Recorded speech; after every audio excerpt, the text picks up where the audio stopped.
নমস্কাৰ মৰমৰ ছাত্ৰ ছাত্ৰীসকল এইটো ভিডিঅ'ত আলোচনা কৰিম ক্লাছ 10ৰ অসমীয়া পাঠ্যপুথিত থকা 5 নম্বৰ পাঠ দৃশ্যান্তৰ এইখন এখন কবিতা হয় আৰু ৰচনা কৰিছিল আমাৰ কবি হৰেকৃষ্ণ ডেকা এই দৃশ্যান্তৰ নামৰ কবিতাটোৰ অন্তৰ্গত তোমালোকৰ প্ৰশ্নাৱলীত যিমানখিনি প্ৰশ্নৰ উত্তৰ আছে এইটো ভিডিঅ'ত আমি আলোচনা কৰিছো তোমালোকে দেখা পাইছা প্ৰশ্নৰ উত্তৰবোৰ অতি চুটিকৈ সহজ সৰল ভাষাত তোমালোকক লিখি দিয়া হৈছে লগতে মই বুজাই দিম ভিডিঅ'টিৰ শেষত আমি আলোচনা কৰিম তোমালোকৰ অতিৰিক্ত প্ৰশ্নৰ উত্তৰ তোমালোকে দেখা পাইছা ইম্পৰ্টেন্ট এডিশনাল কোৱেশ্চন আনসাৰ অৰ্থাৎ অতিৰিক্ত প্ৰশ্নৰ উত্তৰ আমি ভিডিঅ'টিৰ শেষত আলোচনা কৰিম সেই কাৰণে তোমালোকে ভিডিঅ'টো শেষলৈকে চাই থাকিবা কাৰণ অতিৰিক্ত প্ৰশ্নৰ উত্তৰ শৰ্ট কোৱেশ্চনছবোৰ আমি লাষ্টত আলোচনা কৰিছো তোমালোকে এই প্ৰশ্নৰ উত্তৰবোৰ কৰাৰ আগত তোমালোকে নিজৰ কিতাপৰ পৰা এবাৰ তোমালোকে কবি পৰিচয় পাঠবোধ শব্দাৰ্থ আৰু টোকা এই কয়টা বস্তু তোমালোকে পঢ়ি লবা মই সদায় ক্লাছটো আৰম্ভ কৰাৰ আগত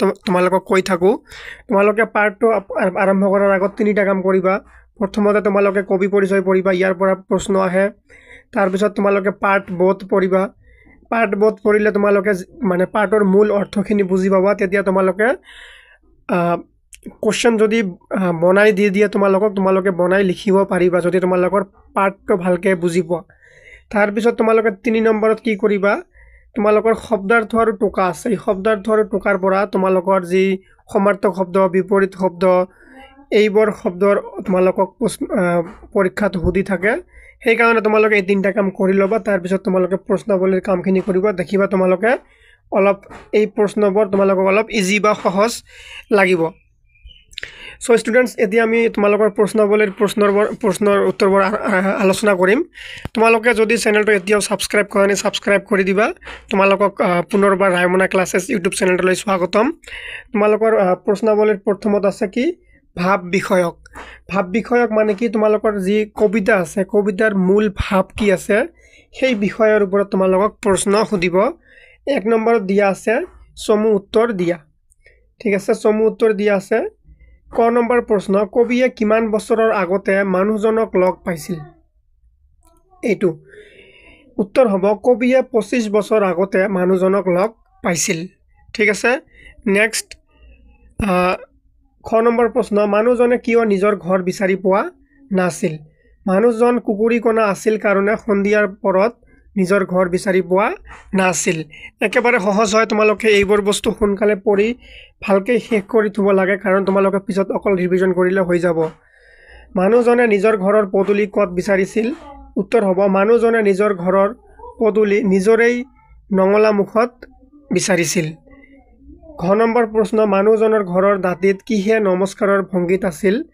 উত্তৰ হ'ব মানুহজনৰ ঘৰৰ দাঁতিত আগলি বাহে নমস্কাৰৰ ভংগীত আছিল তাৰ পিছত তোমালোকৰ নেক্সট প্ৰশ্ন আছে কবিয়ে কিনে সময়ত মানুহজনক লগ পাইছিল উত্তৰ হ'ব কবিয়ে গধূলি সময়ত মানুহজনক লগ পাইছিল এইখিনি যে তোমালোকৰ যে চমু প্ৰশ্ন আছিল সেইবোৰ শেষ হ'ল এতিয়া প্ৰশ্নবোৰ হ'ব অলপ দীঘল ঠিক আছে 2 নম্বৰ প্ৰশ্ন সাতমহলীয়া ঘৰৰ বাহিৰত ৰৈ থকা মানুহজনে কবিৰ সতে কি কথা পাতিছিল তোমাৰ নিজৰ কথাৰে লিখা এই কবিতাটোত এটা সাতমহলীয়া ঘৰৰ কথা বিষয়ে কবিয়ে আমাক কৈছে তাতে কি কথা হৈছিল এই তাৰে ঘৰৰ বাহিৰত ৰৈ থকা মানুহজনৰ কবিৰ সতে কি কথা পাতিছিল সেইখিনি কথা তোমালোকে লিখিব লাগে সাতমহলীয়া ঘৰৰ বাহিৰত ৰৈ থকা মানুহজনে কবিক ভাড়া ঘৰ বিচাৰি অহা বুলি ভাবিছিল সেইবাবে তেওঁ কবিৰ সৈতে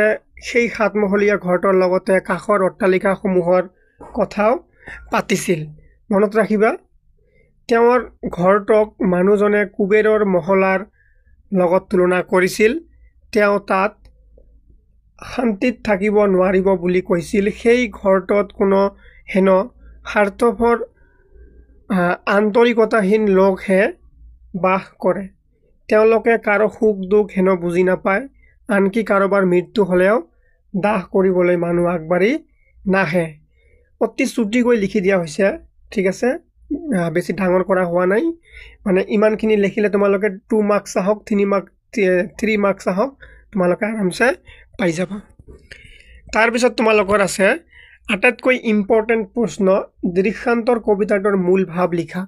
এই মূল ভাৱটো তোমালোকে যদি বুজি নিজৰ ভাষাত যদি তোমালোকে বুজি থোৱা, যিকোনো এই পাঠৰ পৰা ব্যাখ্যা যিকোনো প্ৰশ্ন যদি বনাই দি দিয়ে, ইয়াৰ পৰা তোমালোকে লিখিব পাৰিবা যে পাঠৰ মূল কথাখিনি কি, সেইখিনি দি তোমালোকে লিখিব পাৰিবা। এইখিনি বস্তু মই তোমালোকক ভালকৈ বুজাই দিম, তোমালোকে ভালকৈ মনোযোগ দি শুনিবা আৰু কিছুমান বস্তু পাৰিলে নোট কৰি যাবা। কবি হৰেকৃষ্ণ ডেকাৰ দৃষ্টান্তৰ কবিতাটোত সামাজিক জীৱনৰ ৰূপ প্ৰতিফলিত হৈছে। ইয়াত কি কৈছে, আমাৰ সামাজিক জীৱনৰ ৰূপ, যে আমাৰ সামাজিক জীৱনটো কেনেকুৱা, সেই বস্তুখিনিয়ে দৃষ্টান্তৰ কবিতাটোত কবিয়ে কি কৰিছে, দেখাইছে। প্ৰতিফলিত কৰিছে মানে কি, দেখাইছে। 25 বছৰ আগৰ এটা গধূলিৰ সময়ত আছিল। কেঁচা আলিৰ কেঁকুৰি এটাত ঘৰৰ নাঙলা মুখত এজন লোকে নিজৰেই ঘৰৰ পদূলি বিচাৰি আছিল। কি কৰিছিল, নিজৰে ঘৰৰ আগত পদূলি বিচাৰি আছিল। কেইজোপামান কাকিনী তামোল নমিত নমস্কাৰ ভংগীৰে দাঁতিত থকা আগলি বাঁহে ঘৰটোৰ পৰিৱেশ সুন্দৰ কৰি তুলিছিল। মানে ঘৰৰ দাঁতিত কি আছিল, নমিত কি আছিল, তামোল গছ আছিল। নমিত নমস্কাৰৰ ভংগীৰে দাঁতিত থকা আগলি বাঁহে, মানে এই বাঁহবোৰ যে হালি থাকে সেইটোক মানে কি কৈছে, নমস্কাৰ ভংগীৰে থকা বুলি কৈছে।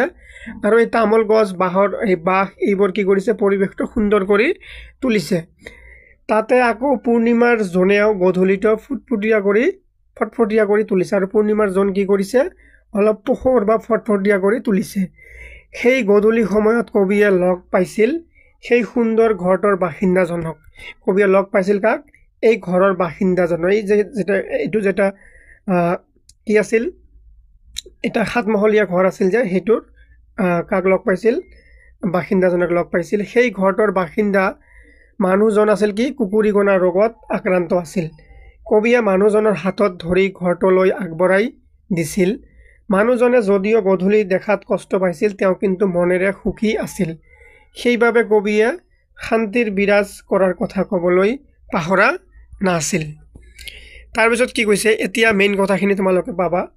সময়বোৰ পাৰ হৈ গ'ল, সেউজীয়া প্ৰকৃতিৰ প্ৰতিনিধি কাকিনী তামোল আগলি বাঁহৰ চিন চাব নাইকিয়া হৈ গ'ল। মানে এই ঘৰৰ সন্মুখত যি কি আছিল, বাঁহ গছ তামোল গছ, এইবোৰ পৰিৱেশ নোহোৱা হৈ গ'ল বুলি কৈছে। শান্তিৰ পজাগৰ ঠাইত হ'ল সাতমহলীয়া অট্টালিকা। কি কৰিছে, শান্তিৰ পজাঘৰৰ ঠাইত কি হৈছে, এতিয়া সাতমহলীয়া অট্টালিকা হৈছে। ওচৰে পাজৰেও কি আছে, আন কেইটামান বৃহৎ অট্টালিকা আছে। 25 বছৰৰ আগে সেই পথটোৰ আশে পাশে গধূলি এজনো মানুহ নথকা ঠাইত এতিয়া সেই সময়ত বহুতো মানুহ ঘূৰি ফুৰি আছিল। ইমান বছৰ পাৰ হোৱাৰ পিছতো কবিয়ে সেই একেজন মানুহৰ মুখামুখি হ'ল। মানে 25 বছৰ আগত কবিয়ে এজন মানুহক লগ পাইছিলে, 25 বছৰ পিছত সেই মানুহজনৰ মুখামুখি আকৌ এবাৰ হ'ল। সেই বৃদ্ধ মানুহজনৰ চকুত এতিয়া চশমা, তেওঁৰ গধূলি নেদেখা সমস্যাটো এতিয়া দূৰ হৈছিল। মানুহজনে কিন্তু চশমা পিন্ধাৰ পিছতো কবিক চিনিব পৰা নাছিল। কিয় চিনিব পৰা নাছিল, আগত চকুৰ বেমাৰ আছিল, সেইকাৰণে চিনিব পৰা নাছিল। মানুহজনে ভাবিছিল কবিয়ে তেওঁৰ তাত ভাড়া ঘৰ বিচাৰি আহিছে। মানুহজনে কি ভাবিছিল যে কবিয়ে তাত ভাড়া ঘৰ বিচাৰি আহিছে, কিন্তু মানুহজনে পজা ঘৰত শান্তিত থকাৰ পিছতো কবিক সাতমহলীয়া ঘৰত ভাড়াতীয়া হৈ থাকিব মানা কৰিলে। কবিয়ে এই সাতমহলীয়া ঘৰত থকাৰ কাৰণে কবিক মানা কৰিছিল এই মানুহজনে কবিক ক'লে যে জাকজমকীয়া অট্টালিকাত হেনো মনৰ শান্তি নাথাকে। কোনো মানুহ মৰিলে দাহ কৰিবলৈও লোকৰ সময় নাথাকে। বৃদ্ধ মানুহজনৰ ক্ৰোধ নিজৰ মাজতে সামৰি কবি অশান্ত মনেৰে উভতি আহিল। এইখিনি তোমালোকে নিশ্চয় ভালকৈ বুজি পাইছা।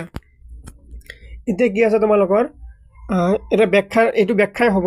এটা লাইন উঠাই দিছে তোমালোকৰ কবিতাৰ পৰা, ডাইৰেক্ট এটা লাইন উঠাই দিছে। বৰ অশান্তিত আছ এই প্ৰজাতিত, এই কথাষাৰি তোমালোকৰ কবিতাৰ পৰা ডাইৰেক্ট উঠাই দিছে। কোনে কিয় এইদৰে কৈছিল, কথাষাৰৰ অন্তৰ্নিহিত ভাৱ মোকলাই লিখে। এই কথাষাৰৰ ভাৱ কি আৰু কোনে কাক কৈছে, এইখিনি তোমালোকে কি কৰিব লাগে, লিখিব লাগে। উক্ত কথাষাৰি কেঁচা আলি কেঁকুৰি এটাত 25 বছৰৰ আগৰ সন্ধিয়া লগ পোৱা কুকুৰীগনা মানুহজনে কৈছিল। এতিয়া কথাটোৰ মূল ভাৱ কি, কুকুৰীগনা মানুহজনে তেওঁ বাস কৰা পজা ঘৰটোৰ চাৰিওফালে বিৰাজ কৰা প্ৰাকৃতিক পৰিৱেশ আৰু মানুহৰ কোলাহলহীন কিন্তু আন্তৰিকতা ব্যৱস্থা থকা অসন্তুষ্টি লাভ কৰাৰ বাবে পঁজাঘৰটোত শান্তিত থকা বুলি কৈছে। কাৰণ সেই পঁজাঘৰটোত তেওঁ মানুহৰ সহজ সৰল আন্তৰিকতা অনুভৱ কৰে। সেই পঁজাঘৰটোত কোনো কৃত্ৰিমতা নাই। মানুহে মানুহৰ মৰম চেনেহ বুজি পায়। মানুহবোৰৰ মনবোৰ উদাৰ, সেউজীয়া প্ৰাকৃতিৰ কোমল সেউজ বুলি কৈছে। এতিয়া তোমালোকৰ নেক্সট প্ৰশ্ন হ'ব 5 নম্বৰত দিয়া আছে, হেৰা অচিনাকি মানুহজন তোমাক কি লাগেহে ইয়াত? কোনে কিয় কবিক এনেদৰে সুধিছে বুজাই লিখা। উক্ত কথাষাৰি কবিক এগৰাকী বৃদ্ধ মানুহে কৈছিল। এদিনাখন কবিয়ে সন্ধিয়া সময়ত নগৰৰ এটা বাটেৰে গৈ আছিল। যি বাটেৰে কবিয়ে গৈ আছিল সেই বাটত 25 বছৰ আগেয়ে এটা কেঁচা আলিবাট আছিল, য'ত আছিল কেৱল এটা পঁজাঘৰ, আৰু সেই পঁজাঘৰটোৰ সন্মুখত কবিয়ে লগ পাইছিল এগৰাকী বৃদ্ধ লোকক। সেই বৃদ্ধ লোকজন সহজ সৰল আন্তৰিকতাৰে কবিক কৈছিল সেই পঁজাটোত তেওঁ শান্তিৰে থকা কথা। কবিয়ে সেই একে ঠাইত 25 বছৰৰ পিছত দেখিলে তাত এটা 7-মহলীয়া অট্টালিকা, আৰু সেই অট্টালিকাটোৰ সন্মুখত ৰৈ থকা এগৰাকী বৃদ্ধ লোকক কবিয়ে পদূলিত ৰৈ থকা দেখি সন্দেহৰ দৃষ্টিৰে চাই বৃদ্ধগৰাকীয়ে কবিক ৰৈ থকাৰ উদ্দেশ্য সুধিছিল যে, হেৰা অচিনাকি মানুহজন তোমাক কি লাগেহে ইয়াত? এই কথাখিনি এই সন্দৰ্ভত কৈছিল। ঠিক আছে, উত্তৰখিনি অতি সুন্দৰকৈ তোমালোকক চুটিকৈ লিখি দিয়া হৈছে। 6 নম্বৰত আছে, দৃষ্টান্তৰ কবিতাটোত কবিয়ে কিদৰে পৰিৱৰ্তিত সামাজিক জীৱনৰ ছবি আঁকিছে তোমাৰ ভাষাৰে বুজাই লিখা। উত্তৰ হ'ব, দৃষ্টান্তৰ নামটোতেই লুকাই আছে আমাৰ সমাজ জীৱনৰ পৰিৱৰ্তিত সত্য। দুটা ভিন্ন অভিজ্ঞতাৰ মাজেৰে কবিয়ে কবিতাটোত ভাৱ আৰু ভাষাৰ অনুপম সামঞ্জস্য ৰাখিবলৈ সমৰ্থ হৈছে।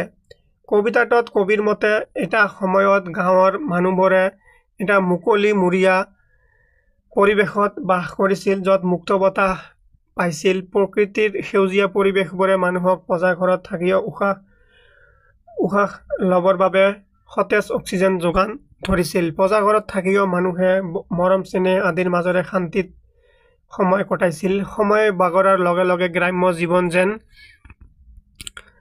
নগৰীয়া জীৱনলৈ পৰিৱৰ্তিত হৈ পৰিল। 25 বছৰ আগেয়ে মানুহজন পঁজাঘৰত বাস কৰিছিল, কিন্তু কবিৰ মতে 25 বছৰ পিছত পঁজাঘৰটোৰ ঠাইত 7-মহলীয়া অট্টালিকা হ'ল। গধূলি সময়ত আগতে মানুহৰ ভিৰ নাছিল, এতিয়া সেই সময়ত বাটে পথে মানুহৰ ভিৰ, কিন্তু 25 বছৰ পিছত তাত 7-মহলীয়া অট্টালিকা হ'লেও খালী হৈ আছিল। মানুহৰ মনবোৰ আৰু অনুভৱ কৰিছিল আত্মীয়তাৰ। অট্টালিকাৰ ভিতৰতো যেন অকণমান মৰমৰ মাত পাবলৈ নোহোৱা হৈছিল। মানুহে মানুহক সন্দেহৰ চকুৰে চাইছিল। গ্ৰাম্য সৰলতাৰ ঠাই নোহোৱা কৰি পেলাইছিল নগৰীয়া যান্ত্ৰিকতাই। এতিয়া আছে তোমালোকৰ 7 নম্বৰ প্ৰশ্ন, দৃষ্টান্তৰ কবিতাটোৰ কবিগৰাকীৰ এটা চমু পৰিচয় দিয়া। সেইকাৰণে মই তোমালোকক কওঁ, তোমালোকে পাঠটো পঢ়াৰ আগত কবি পৰিচয়খিনি ভালকৈ পঢ়ি ল'বা। এনেকৈ তোমালোকৰ ফাইনেল এক্সামতো আহে, তোমালোকৰ প্ৰি ফাইনেলত এনেকৈ কবি পৰিচয়ৰে 5 নম্বৰ থাকিব, আৰু 1 নম্বৰ কমচে কম তোমালোকৰ 5ৰ পৰা 7 মাৰ্ক থাকিব এই কবি পৰিচয়ৰ পৰা। তোমালোকৰ ফাইনেল এক্সামত কবিৰ জন্ম চন সুধিব, কবিয়ে লিখা কিতাপৰ নাম সুধিব, নানান ধৰণৰ বস্তু কবিগৰাকীৰ পঢ়া শুনাৰ বিষয়ে সোধে, নানান ধৰণৰ বস্তু মানে শ্বৰ্ট কুৱেশ্যন তোমালোকক সুধি থাকে। সেইকাৰণে তোমালোকে কবি পৰিচয়খিনি ভালকৈ পঢ়িবা। হৰেকৃষ্ণ ডেকাৰ 1943 চনত জন্ম হয়। তেওঁৰ পিতৃৰ নাম নৰেন্দ্ৰ নাথ ডেকা আৰু মাতৃৰ নাম কামিনী ডেকা। তেখেতে তিনিচুকীয়াত শিক্ষা জীৱন আৰম্ভ কৰি তাৰ পৰাই 1959 চনত প্ৰৱেশিকা পৰীক্ষাত উত্তীৰ্ণ হৈ গুৱাহাটী কটন কলেজত পঢ়িবলৈ লয়। 1963 চনত কটন কলেজৰ পৰা স্নাতক ডিগ্ৰী আৰু 1965 চনত ইংৰাজী বিষয়ত MA পাছ কৰে। তেখেত গুৱাহাটীৰ কমাৰ্চ কলেজত অধ্যাপনেৰে চাকৰি জীৱনৰ পাতনি মেলে, যদিও 1968 চনত ভাৰতীয় আৰক্ষী সেৱাত যোগদান কৰি 2003 চনত আৰক্ষী সঞ্চালক হিচাপে অৱসৰ গ্ৰহণ কৰে। তেখেত দ্য চেণ্টিনেল আৰু গৰিয়সী আলোচনীৰ সম্পাদনাৰ দায়িত্ব গ্ৰহণ কৰিছিল। তেওঁৰ একমাত্ৰ উপন্যাসৰ নাম হ'ল আগন্তুক। এইবোৰ ইম্পৰ্টেণ্ট প্ৰশ্ন। তেওঁৰ একমাত্ৰ উপন্যাসৰ নাম আগন্তুক। এনে ধৰণৰ বস্তুবোৰ মনত ৰাখিবা। তাৰপিছত দ্য চেণ্টিনেল, এইটো মনত ৰাখিবা। তেখেতে ৰাতিৰ শোভাযাত্ৰা, আন এজন, চি স্কেয়াৰ আদি কবিতা পুথি, গল্প আৰু কল্প, মধুসূদনৰ দলং, মৃত্যুদণ্ড আদি গল্প পুথি ৰচনা কৰাৰ উপৰি কেইবাখনো পুথি অসমীয়া ভাষালৈ অনুবাদ কৰিছে। তেখেতে 1987 চনত সাহিত্য অকাডেমী বঁটা, এইটো ইম্পৰ্টেণ্ট, কিমান চনত ক'ত সাহিত্য একাডেমী বঁটা লাভ কৰিছিল সেইখিনিত এইটো ইম্পৰ্টেণ্ট হয় এই কথাটো। 1996 চনত কথা বঁটা আৰু 2010 চনত আসাম ভেলী লিটাৰেৰী, তাৰপিছত উপত্যকা সাহিত্য বঁটা লাভ কৰে। ইম্পৰ্টেণ্ট হয়, ভেৰি ইম্পৰ্টেণ্ট। গোটেইকেইটা পাঠৰ তোমালোকে কবি পৰিচয়খিনি ভালকৈ পঢ়িবা। এতিয়া তোমালোকৰ আছে কি ব্যাখ্যা কৰা, 8 নম্বৰত দি আছে ব্যাখ্যা কৰা। ক নম্বৰত আছে মৰিলে দাহ কৰিবলৈ এজন মানুহ নাই। এই কথাষাৰ তোমালোকে অলপ আগতে পঢ়িছিলা এটা এনচাৰত। এই কথাখিনি এই বুঢ়া মানুহজনে কবিক কৈছিল। এতিয়া এই বস্তুটো ব্যাখ্যা কৰিব লাগে। তাৰমানে আমাৰ আগত যেতিয়া গাঁৱলীয়া জীৱনত কি হৈছিলে, মানুহৰ সুখে দুখে কি কৰিছিল, সকলো সময়তে মানুহৰ ওচৰ চাপিছিল, মানুহে মানুহৰ ঘৰত গৈছিল। এতিয়া গাঁৱৰ জীৱনটো আমাৰ কি হৈছে, নগৰীয়া জীৱনৰ নিচিনা হৈছে। কাৰ ঘৰত কি হৈছে নহৈছে, এটা ঘৰত এজন মানুহ মৰিলেও যেন দেখিব যোৱাৰ সময় নাই। সেই কথাখিনিৰ সন্দৰ্ভত কবিয়ে কৈছে মানুহ মৰিলেও কি দাহ কৰিবলৈ মানুহ নাই। এই প্ৰসংগ উক্ত কবিতাশাৰী আমাৰ পাঠ্যপুথিৰ অন্তৰ্গত হৰে কৃষ্ণ ডেকাৰ দ্বাৰা ৰচিত দৃষ্টান্ত নামৰ কবিতাটোৰ পৰা তুলি দিয়া হৈছে। সংগতি কি আছে, কবিতা শাৰীৰ দ্বাৰা কবিয়ে আধুনিকতাৰ কি আছে ধামখুমীয়াত উঠি ভাহি আন্তৰিকতাহীন স্বাৰ্থপৰ হৈ পৰা মানুহবোৰৰ স্বপ্ন, মানুহবোৰৰ স্বৰূপ প্ৰকাশ কৰিছে। এতিয়া হ'ব তোমালোকৰ ব্যাখ্যা। বৰ্তমান সময়ত মানুহবোৰৰ অভিজাত্য হৈ উঠিছে। মানুহবোৰ যিমানেই শিক্ষিত হৈ উঠিছে, মানুহবোৰ স্বাৰ্থপৰ হৈ পৰিছে। মানুহবোৰ নিজক লৈ ব্যস্ত হৈ পৰিছে। মানুহবোৰৰ এনে ব্যস্ততাৰ বাবে মানুহৰ ভিতৰতে খবৰ ল'ব সময় যেন নাইকিয়া হৈ পৰিছে। মানুহবোৰ শিক্ষা দীক্ষা, ব্যস্ততা, অভিজাত্য আদিক লৈ প্ৰতিযোগিতাত নামি নিজৰ মানৱীয় গুণ, আন্তৰিকতা, সবলতা, মৰম, দয়া আদি সকলোবোৰ হেৰুৱাই পেলাইছে। মানুহবোৰ নিজক লৈ ব্যস্ত হৈ পৰিছে যে বিপদে আপদেও কোনো কাৰো সহায় কৰিবলৈও ওলাই নাহে। আনকি মানুহবোৰ ইমানে অনুভূতিহীন হৈ পৰিছে যে কোনোবা মৰিলেও দাহ কৰিবলৈও কাৰো ওলাই আহিবলৈ সময় নহয়। কবিয়ে মানুহৰ নিদাৰুণ স্থিতিৰ কথা ক'ব বিচাৰিছে উক্ত কবিতা ফাঁকিৰ দ্বাৰা। খ নম্বৰ ব্যাখ্যা আছে কি, জখৰ পোৱালিহঁতে কাক কোনে চায়, এই কথাষাৰি তোমালোকে ব্যাখ্যা কৰিব লাগে। উত্তৰ হ'ব প্ৰসংগ উক্ত কবিতা ফাঁকি আমাৰ পাঠ্যপুথিৰ অন্তৰ্গত হৰে কৃষ্ণ ডেকাৰ দ্বাৰা ৰচিত দৃষ্টান্ত নামৰ কবিতাটোৰ পৰা তুলি দিয়া হৈছে। উক্ত কবিতা ফাঁকিৰ জৰিয়তে কবিয়ে অট্টালিকাত বাস কৰা মানুহৰ মানসিকতাৰ কথা কৈছে। সময় নৈৰ সোঁতৰ দৰে আগবাঢ়ি গৈছে। 25 বছৰ আগতে এজন মানুহে গাঁৱৰ এটা পঁজাত বাস কৰিছিল। মানুহজনে গধূলি কমকৈ দেখিলেও কি কৰিছিলে, আত্মীয়তা বোধ আৰু মৰমৰ মাজেৰে সুন্দৰ কি কৰিছিলে, শান্তিৰ মাজেৰে সেই সৰু পঁজাটোত বাস কৰিছিল। কিন্তু এতিয়া কবিয়ে 25 বছৰ পিছত যেতিয়া সেই ঠাইলৈ গ'ল, তাত তেওঁ দেখিলে সাতমহলীয়া অট্টালিকা। গাঁৱৰ সেই পৰিৱেশ নাই। গাঁওখন এতিয়া নগৰলৈ পৰিণত হৈ পৰিছিল। মানুহবোৰ বাঢ়িছে, কিন্তু মানুহবোৰৰ মাজত আত্মীয়তা নাইকিয়া হৈ গৈছে। সেই সাতমহলীয়া অট্টালিকাত থকা মানুহবোৰে ইজনে আনজনক সন্দেহৰ চকুৰে চাই, যিদৰে কৃপণ মানুহৰ ধন কোনো কামত নাহে, নগৰীয়া মানুহৰ কৃত্ৰিম আদৰৰো কোনো মূল্য নাই। সাতমহলীয়া অট্টালিকাত বাস কৰা লোকসকলে কোনো ধন সোণ উপাৰ্জন কৰি জখৰ দৰে ৰাখি থৈছিল। তেওঁলোকে কাৰোবাৰ বিপদ হ'লেও সহায় কৰা দূৰৰে কথা, আনকি মানুহ এজন মৰিলেও দাহ কৰিবলৈ আগবাঢ়ি অহা নাছিল। কবিতা ফাঁকিৰ জৰিয়তে কবিয়ে নিঃসংগতা জীৱনৰ কথা কৈছে। গ নম্বৰ ব্যাখ্যা, এই কংক্ৰিটৰ হাবিখনত তেওঁক বিচাৰি নাপালো আৰু, এই কথাষাৰি ব্যাখ্যা কৰিব লাগে। উক্ত কবিতা ফাঁকি আমাৰ পাঠ্যপুথিৰ অন্তৰ্গত হৰে কৃষ্ণ ডেকাৰ দ্বাৰা ৰচিত দৃষ্টান্ত নামৰ কবিতাটোৰ পৰা তুলি দিয়া হৈছে। উক্ত কবিতা ফাঁকিৰ দ্বাৰা কবিয়ে ক'ব বিচাৰিছে যে সেউজীয়া গছ গছনিৰে ভৰা ঠাইবোৰ ধ্বংস কৰি মানুহে সেই ঠাইত ঘৰ দুৱাৰ সাজিছে। মানুহে কিদৰে সেউজীয়া অৰণ্যবোৰ কংক্ৰিটৰ ভাৱে হাবিলৈ পৰিণত কৰিবলৈ ধৰিছে তাকে ক'ব বিচাৰিছে। সময়বোৰ যিদৰে সলনি হয় সেই সময়ৰ লগে লগে প্ৰাকৃতিক পৰিৱেশ, সামাজিক পৰিৱেশ আদিও সলনি হয়। এটা সময়ত সেউজীয়া পৰিৱেশত থাকি ভাল পোৱা মানুহবোৰ সময়ৰ লগে লগে শিল, বালি, ইটা আদিৰ বৃহৎ অট্টালিকা গঢ়ি তোলে। সেই চহৰ বুলি কংক্ৰিটৰে গঢ়ি উঠাৰ দৰে মানুহৰ মনবোৰো কংক্ৰিটৰে গঢ়ি উঠে। মানুহৰ মনবোৰ সহজ সৰল কোমল ৰূপৰ সলনি শিলৰ দৰে কঠিন আৰু কঠোৰ হৈ পৰিল। ভালদৰে এটা মুহূৰ্তৰ বাবেও সময় উলিয়াই মানুহৰ মনৰ বতৰা ল'বৰ বাবে কোনো কাৰো সময় নোহোৱাকৈ পৰিল। যিদৰে অৰণ্যত জীৱ-জন্তু লুকালে বিচাৰি পোৱা সহজ নহয়, ঠিক একেদৰে মানুহৰ মনবোৰ যদি কংক্ৰিটৰ দৰে কঠিন হৈ পৰে তাক আৰু পুনৰ বিচাৰি পোৱা নাযায়। সেইবাবে হয়তো কবিয়ে ভাড়াঘৰ বিচাৰি অহা বুলি সোধা মানুহজনক এটা সময়ৰ পিছত পুনৰ বিচাৰি নাপালে। মানুহৰ মনত মানৱীয়তা, আন্তৰিকতা আদি নাথাকে তেন্তে মানুহ কেতিয়াও সুখত থাকিব নোৱাৰে। সেয়েহে কবিয়ে কৈছে, কংক্ৰিটৰ অট্টালিকাৰ মাজত যেন মানুহবোৰৰ মানৱীয়তা হেৰাই পশু সদৃশ হৈ উঠিছে। এতিয়া তোমালোকৰ প্ৰশ্নাৱলীত থকা ভাষা বিষয়ক আমি পঢ়িম। 1 নম্বৰত দিছে বিপৰীত শব্দ লিখা। বিপৰীত মানে যিটো শব্দ দিব তাৰ ওলোটা অৰ্থটো লিখিব লাগিব। দিন হ'লে ৰাতি এনেকৈ। কেঁচা, গধূলি, পোহৰ, শান্তিৰূপ এইকেইটা শব্দৰ বিপৰীত শব্দ লিখিব লাগে। কেঁচা হ'লে পকা হ'ব, গধূলি হ'লে পুৱা, পোহৰ হ'লে আন্ধাৰ, শান্তি হ'লে অশান্তি, ৰূপ হ'লে অৰূপ। ইজি আছে। এইবোৰ তোমালোকে শব্দৰ থৰ টোকা পঢ়িবা, তাৰে পৰা তোমালোকৰ এক্সামত তোমালোকে কমন পাবা। এটাকৈ সমাৰ্থক শব্দ লিখা। জোন, ঘৰ, চৰা, দাস, উভতি। সমাৰ্থক শব্দ মানে কি? অৰ্থবোৰ একে হ'ব। জোন হ'লে চন্দ্ৰ হ'ব, ঘৰ হ'লে আৱাস, চৰা হ'লে অতি বা অধিক, দাস হ'লে পৰা, উভতি হ'লে ওলটি। ইম্পৰ্টেণ্ট আছে, গোটেইকেইটা তোমালোকে ভালকৈ পঢ়িবা। নৈয়াৰ্থক শব্দ গঠন কৰা। শান্তি, চিনাকি, তাৰপাছত কি? সহায়।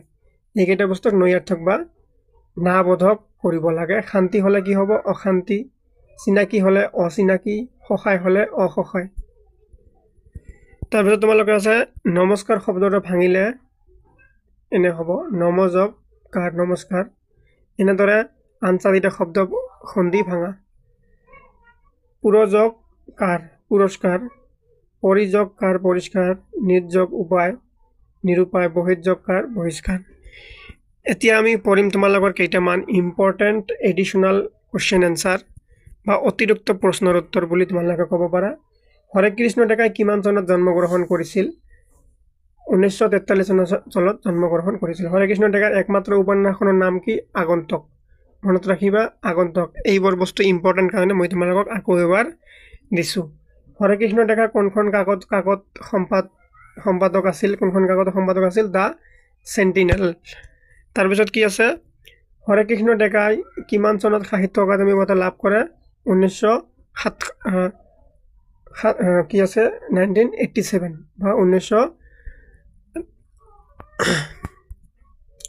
হৰে কৃষ্ণ ডেকাই কিমান চনত অসম উপত্যকা সাহিত্য বঁটা লাভ কৰিছিল? 2010 চনত। মনত ৰাখিবা, এইবোৰ কিন্তু ইম্পৰ্টেণ্ট। ইয়াৰ পৰা এটা দুটা প্ৰশ্ন তোমালোকৰ ফাইনেলত অহাৰ সম্ভাৱনা আছে। কবিয়ে 25 বছৰৰ ভিতৰত লগ পোৱা মানুহজনৰ দেহৰ অৱস্থা কেনে আছিল? কবিয়ে 25 বছৰৰ পিছত লগ পোৱা মানুহজনৰ দেহৰ অৱস্থা বৃদ্ধ আৰু কি আছিল? এইটো লিখিলে হ'ব, বৃদ্ধ আছিল। কবিতাটোৰ মতে সাতমহলীয়া ঘৰটোৰ ওচৰে পাজৰে কি আছিল? কবিতাটোৰ মতে সাতমহলীয়া ঘৰটোৰ ওচৰে পাজৰে কেইবাটা অট্টালিকা আছিল। মানুহজনে কবিক কি বিচাৰি অহাৰ কথা কৈছিল? মানুহজনে কবিক ভাড়াঘৰ বিচাৰি অহাৰ কথা সুধিছিল। এইখিনিতে তোমালোকৰ গোটেইখিনি পাঠ্য যিমানখিনি বস্তু ইম্পৰ্টেণ্ট আছে গোটেইখিনি আলোচনা কৰা হৈ গ'ল। চ' ষ্টুডেণ্টছ, তোমালোকে যদি ভিডিঅ'টো ভাল পাইছা লাইক কমেণ্ট কৰিবা, শ্বেয়াৰ কৰি দিবা, আৰু যদি তোমালোকে ভিডিঅ'বোৰ ভালকৈ বুজি পাইছা নে বুজি পোৱা নাই তোমালোকে কমেণ্ট কৰি জনাবা। তোমালোকে কোন ডিষ্ট্ৰিক্টৰ পৰা ভিডিঅ' চোৱা নিশ্চয় কমেণ্ট কৰিবা। ধন্যবাদ।